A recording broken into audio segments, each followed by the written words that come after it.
and welcome back to another episode of Extreme Voltage. My name is D. Melkonian. It is April 25th, 2024. It is draft day, day number 1, only a few hours away. It's a little after 1 o'clock West Coast time, Los Angeles time, and your Chargers are on the clock for number 5 pick in the 2024 NFL draft. But let me ask you, is it the number 5 pick?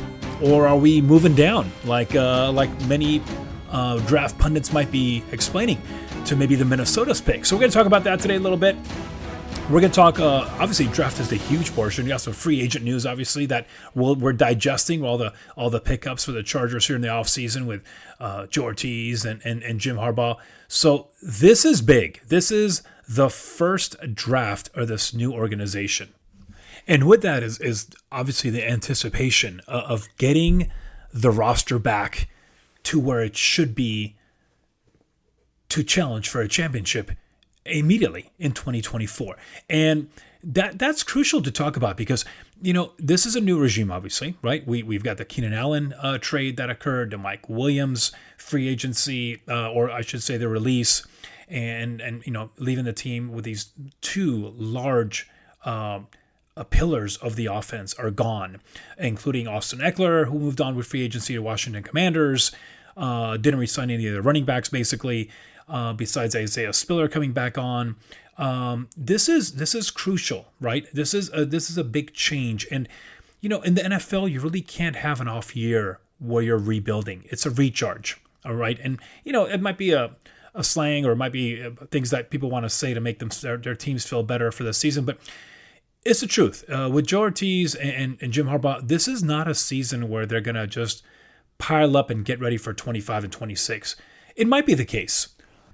And maybe they have an understanding that that's what they're going to have to do to get back on. But any regime is going to tell you, man, you cannot take it for granted. You cannot take a year for granted and say, well, we're just going to gut it up and start over again. Sure, it happens for, to get the first round draft pick and start new. And you know the first 2 years are going to be a mess. But with the advent of free agency, the way it's become now, prevalent use of crucial free agency, smart free agency, along with draft capital. I mean, look at the Texans last year, out of nowhere, and they're in the playoffs. So that's not an off year to go from having the number 1 pick basically, or number 2 pick in the draft in 23 to becoming a legitimate playoff contender at the end of the year. They had a chance, right? They had a chance.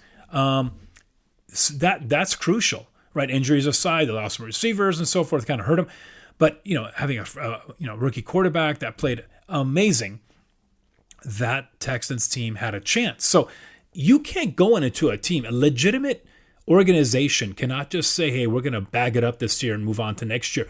No. So this is a crucial draft for this initial setup here. So yes, look, the Chargers have a franchise quarterback.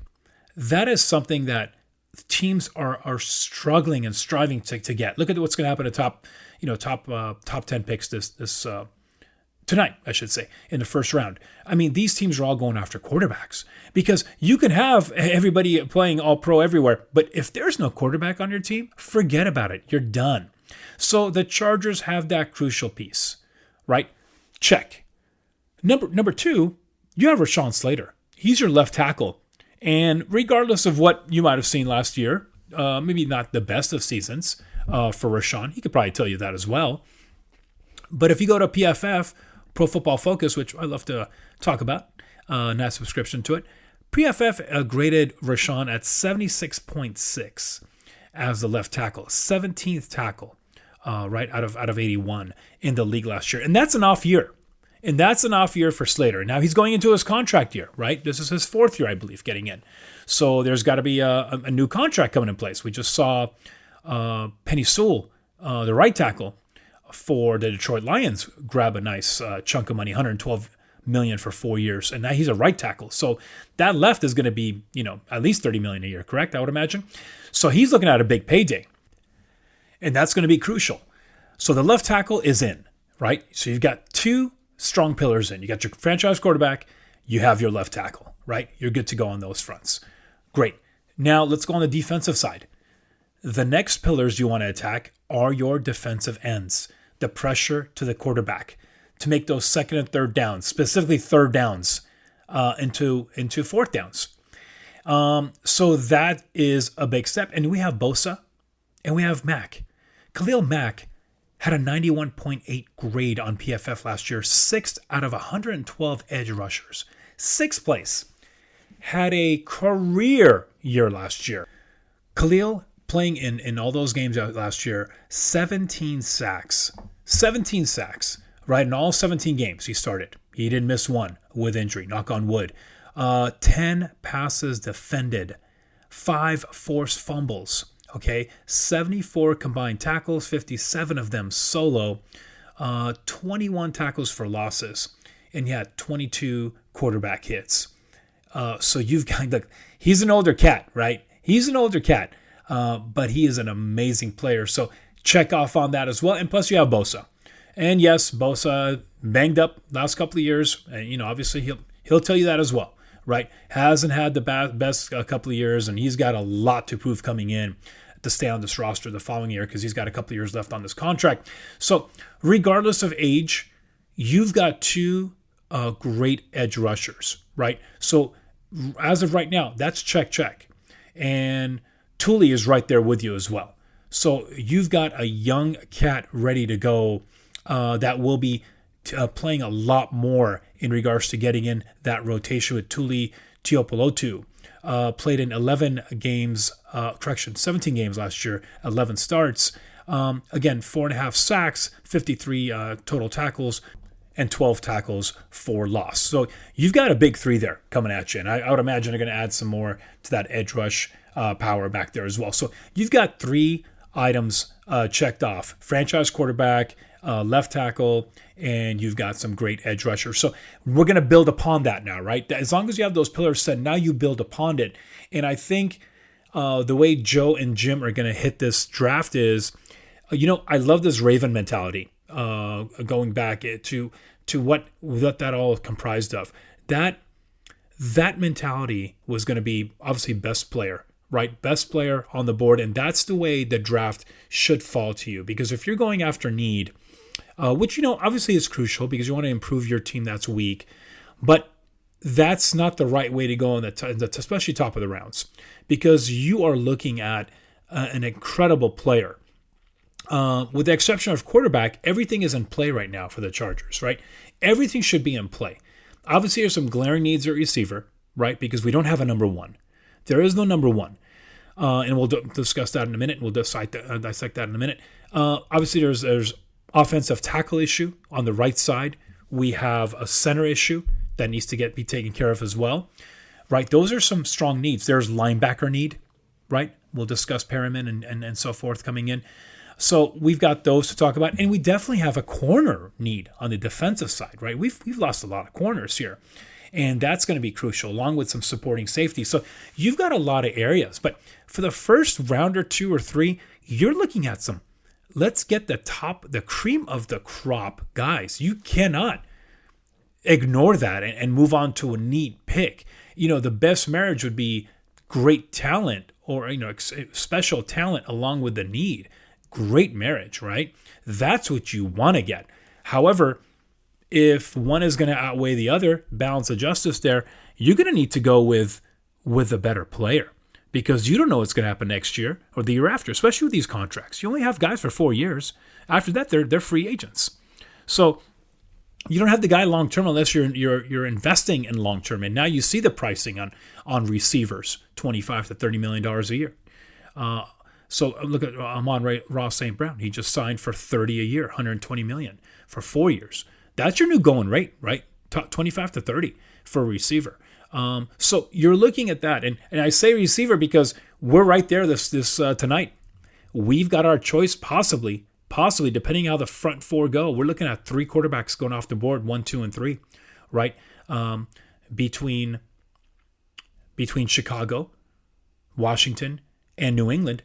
After that, those 3 franchises are in need of quarterbacks, and I'm assuming they're all going to stay there. And pending a crazy draft or a crazy trade in the 3rd pick with New England, they're staying. It's that 4th pick. That's the Arizona wildcard pick, right?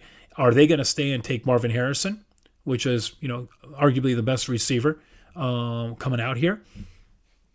Or will they trade that pick and, use the Minnesota pick or the Giants pick or Denver or whoever's going to come up and grab that for another quarterback? Let's assume that number 4 Arizona pick is going to be traded. Let's just say that's going to be the case, right?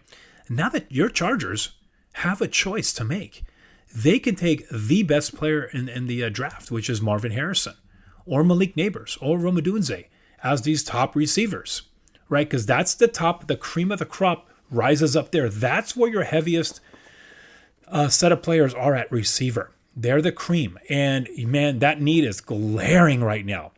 Because I'm going to go to it right now. You have Palmer. You have Josh Palmer, right? Which I think is a great number 2. And I believe he's in his 4th year. And we're looking at a 67.6 PFF rating. 63rd out of 128 last year. Again, but Josh has the injury issues that come up, and he loses games because of that, and that could be some issues as well. Last year, unfortunately, it reared its ugly head again. He is prone to getting injured, but it's a receiver issue, right? It does happen. So that's one of the issues there. So you've got a good number 2 in him, and that's good. But let's go on to the other side. Your number 1 draft pick last year, or I should say your first round draft pick last year, right? With Mr. Johnston, right? In regards to Quentin Johnston, look, there's so much negativity towards him last year. And how could it not be with all those drops we're seeing, especially against that Green Bay Packer game? And I know this poor kid felt it. 6'3", 215 out of TCU. Offensive grade last year at 58.9. Receiving grade at 58.7 on PFF. So obviously, the drops were big.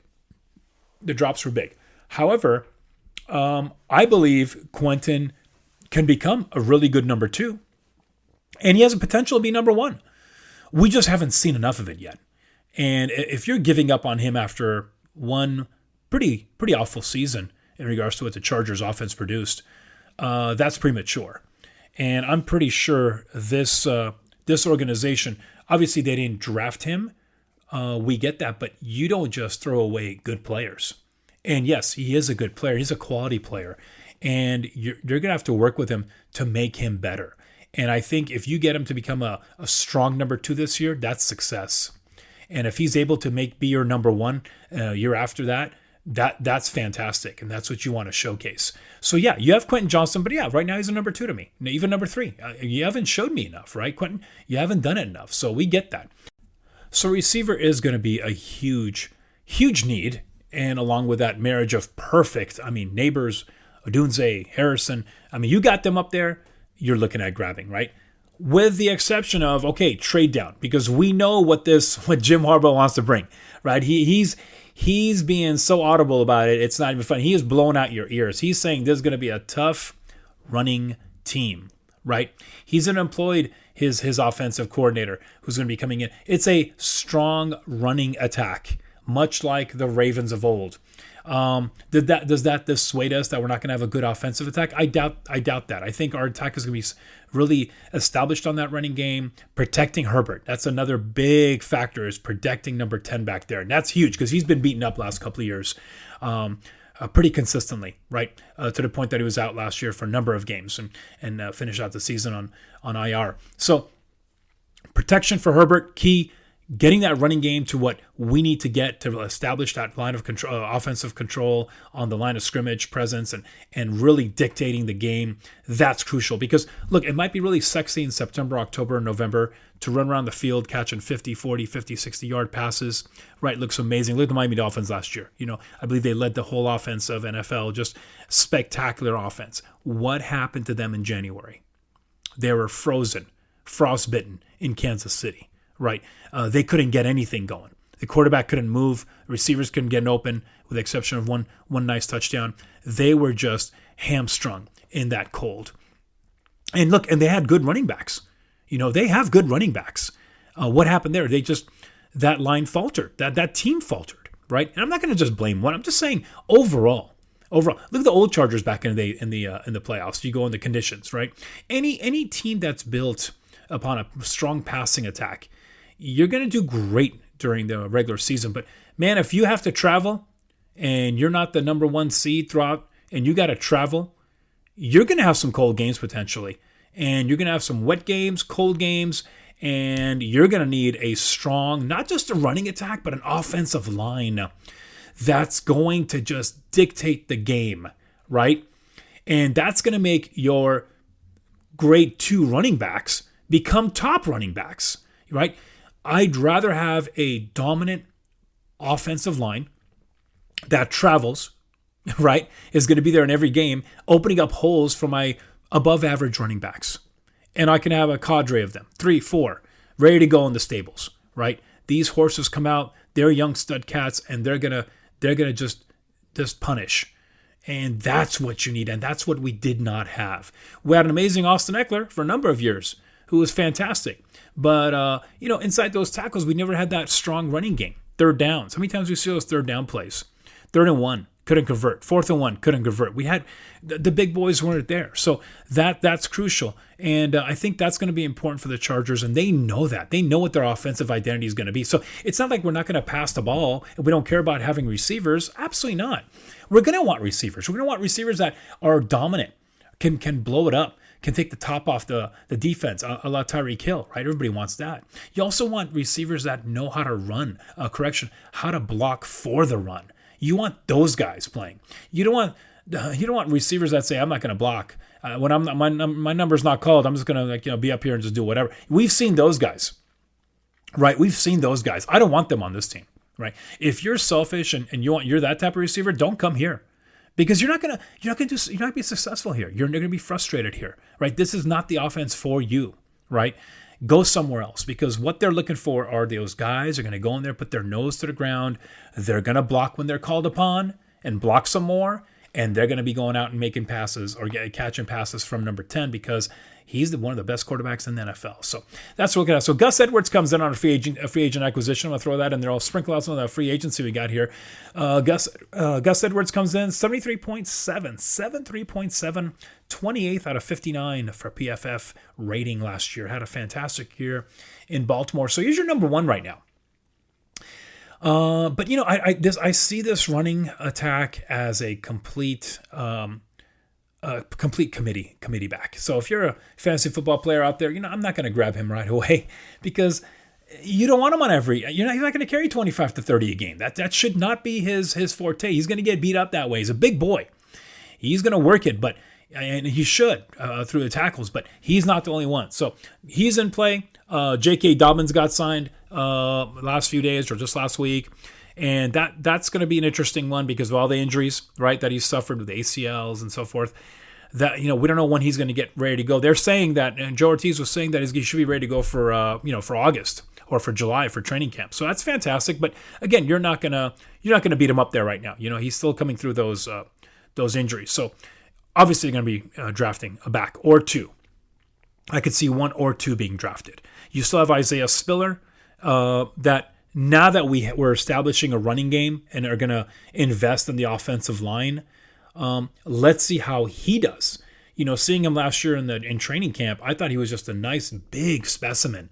And I think if you start popping holes for him where he's being not harassed through through a line of scrimmage getting out there, and he actually has a lane to use, and he gets to the second level, I think he's a one-cut player that's going to cause some damage. So I'm willing to see what he's going to present too as a healthy back coming out, and that's your 3rd or 4th back. So looks great. Bozeman comes in, center that was playing for Carolina. I believe before that it was the Ravens, but he comes in 62.2 on the PFF scale last year for him. So I'm excited to see how he's going to do as a center. Now he's going to be a stopgap center. Okay, so he's a stopgap right now. And I know for the draft, I'm pretty sure they're going to go center. How high? It could be as high as 2nd round. Could go to 3rd or 4th round. So it really just depends on what's happening, what they feel comfortable with that portion of it as well. Let's move along that line. So again, offensively, we're looking at receiver. We're looking at obviously running back. We didn't discuss tight ends. And, obviously we've got a huge tight end in play right now with Brock Bowers that was, pigeonholed for us, when the beginning of this whole thing started, right after a season, it was all about, can we get Brock Bowers? Now it seems like we're a little too high for Brock, and he's going to go lower, and we have more needs than that. But look, if they're able to make that trade with Minnesota and get that 11-23 in the first round, you're looking at that potential, right? Now you're looking at maybe at 11 get Brock Bowers, because he probably won't be there after that. He might not be there after 10. But that's a potential, and he's not just a tight end. He's a playmaker tight end. He's going to stay in block, and he's going to go out for you. So he does a lot. So that's a great pick. And then you come back on the 23rd, and now you can pick up another receiver, or you get your O lineman right there, and get ready for your second round. So that's a potential.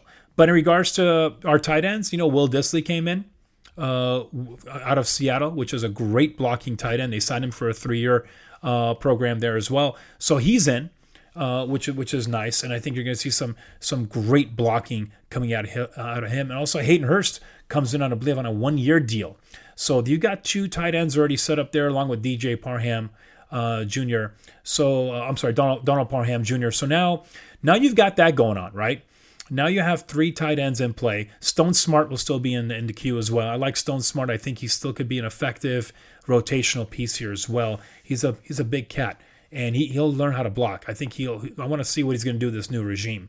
And they get him in there on the line, and that'll be a good, nice little section for him as well. So you got potentially 4 tight ends here in the room, but yeah, you need that stud coming in. So regardless if it's Bowers or somebody else, maybe in the 4th or 5th or 6th, day 3 picks, I think that's coming that way as well. So I'm excited to see what kind of and there's some great tight ends. If you look at the draft guides, there's some great young tight ends coming in that might have not been phenomenal in college, but size, strength, speed, they're going to present some great additions that can work in this lineup and sprinkle in throughout the year as you get closer to the postseason and become a factor. So I'm looking forward to see what that's gonna take place. So that's the offensive side of it. That's what we're looking at for draft day issues and how we're going to look at it. Again, I got to tell you, I'd be excited either way. If we get a Neighbors or Marvin Harrison or Rome Odunze, I'm excited for that offense, right?